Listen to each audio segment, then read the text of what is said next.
السلام عليكم. ان شاء الله النهارده هنعمل كفتة الرز بالفراخ، وكمان هنخزن شوية كده في الفريزر، وهنشوف ازاي بقى نسوي الكفتة بطريقة بسيطة كده تخليها ما تفكش مننا. يا رب النهارده الفيديو يعجبكم، وتعالوا مع بعض نشوف واحدة واحدة هنعمل ايه.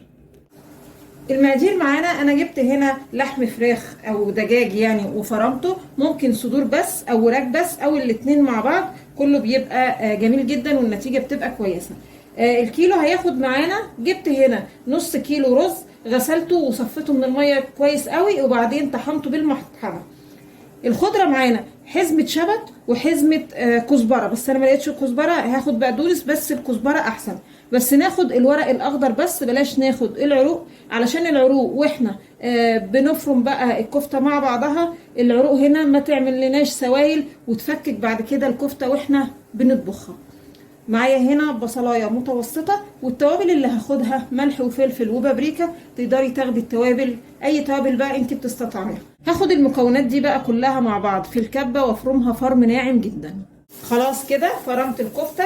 نسيت اقول لكم، ممكن بقى وانت بتفرمي الكفته تحطي حبه شطه، بتخلي برضو طعم الكفته حلو قوي. هجيب معايا هنا شويه زيت، هبل صوابعي كده زيت، وبعدين اخد جزء من العجينه كده، وبعدين اشكلها بقى صوابع بالشكل ده، وبعدين اقلي الكفته خلاص اتحمرت، ولازم اشيلها من الزيت متحمره كويس قوي زي كده، علشان لو انا خرجتها يعني متحمره نص نص هتفك معانا واحنا بنطبخ.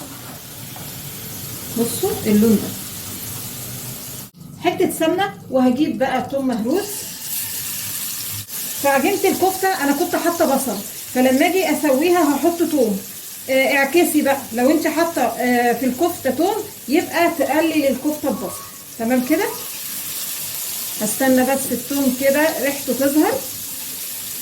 ريحه التوم كده ظهرت، مش لازم يعني التوم يحمر. هحط حته بسيطه قوي هريسه فلفل، بتدي طعم حلو قوي لاي طبيخ عموما.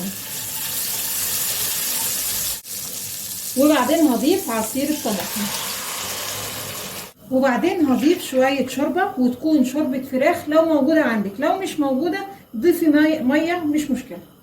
واظبط الملح. اول ما التسبيكه كده تغلي هضيف فيها بقى الكفته 3 دقايق بالظبط، وهغطي الحله وهطفي النار، وهسيب بقى سخونيه الحله منها فيها كده تسوي الكفته، لان انا لو استنيت الكفته لما تستوي خالص هاجي وانا بفرخها هلاقيها بايشه كده ومتفككه. وما فرغش الكفته يعني الا بعد 10 دقايق، علشان تكون الكفته شربت السخونيه واستوت كده منها فيها. ده بالنسبه خلاص طبخنا الكفته. نيجي بقى لتخزين الكفته يا جماعه، احسن حاجه لتخزينها يعني انها تتخزن عجين. لو خزنتيها مستويه يعني قليتيها كده في الزيت وبعد كده كيستيها في الفريزر، لما بتيجي تطبخيها بتبقى مفروله كده وطعمها مش ظريف خالص، فالاحسن ليها انها تتخزن كده عجين. وتعالوا بقى نشوف مع بعض بقى ايه اخبار الكفته.